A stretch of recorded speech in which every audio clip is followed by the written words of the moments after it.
keep these in mind so that you don't have to learn them the hard way, because they will cost you money. Number 1, paying unnecessary listing fees.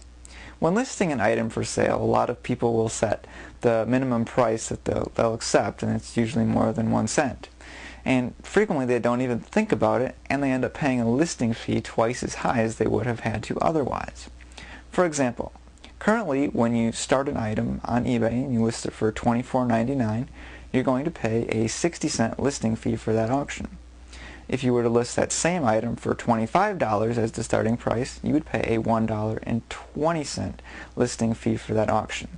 Now that's a 59-cent difference, and while it may not seem like a lot, that can add up and cut into your profit margins over the long term. Number 2, not including pictures. These days, with the cost of digital cameras being so low, there's really no good excuse not to include pictures in your auctions.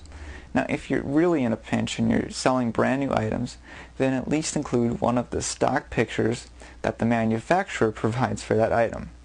But if you don't have any pictures for your items, well, you're going to be missing out on bids. Number 3, writing 1-sentence descriptions or none at all. I don't get it personally, but I guess you should never underestimate how lazy people can be. You see, even if you think that everyone who's going to look at your item knows what it is and how it works, you don't want to assume that. There may be just, 1 or 2 people out there who are just browsing around and they don't really know much about the item. And if you actually take the time to describe in detail, while everybody else is just, selling the list with no description, you are far more likely to get that bid. And every bid is valuable when you're selling at an auction format. Number 4, not accepting PayPal. Now this isn't nearly as common as it used to be, but I still run across people who seem to be holding some type of grudge against PayPal, or they don't want to pay the fees, or they've got their own merchant account and they want to use that. But PayPal is so well integrated into eBay now and it's so easy for a buyer to use that, well, you should really be accepting PayPal on all your auctions. Number 5, misspelling titles. There are products out there that will help people take advantage of sellers who are in such a hurry that they didn't take the 2 seconds it would have taken to make sure that their auction title was spelled correctly. Well, why do these products exist? Simple. Most people search for their items on eBay when they want to buy something. And if a product name is misspelled, well, then they're probably not going to find it. And the selling price of that particular item is going to be dramatically lower. As a seller, you do not want that. You want to get the highest price you can. So make sure that you're spelling the title of your auction correctly. If it's wrong, revise it and fix it.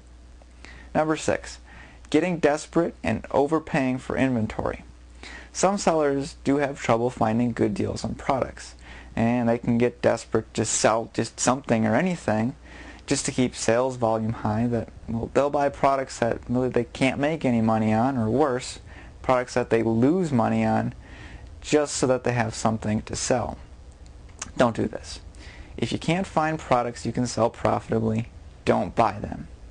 Now, if you're pretty advanced at eBay and you're doing some type of loss leader and back-end sales, go for it, but that's a little bit beyond this video. Number 7, not answering questions.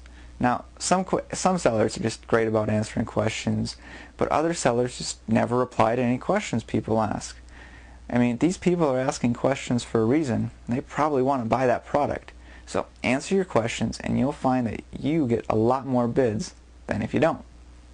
Number 8, setting reserves.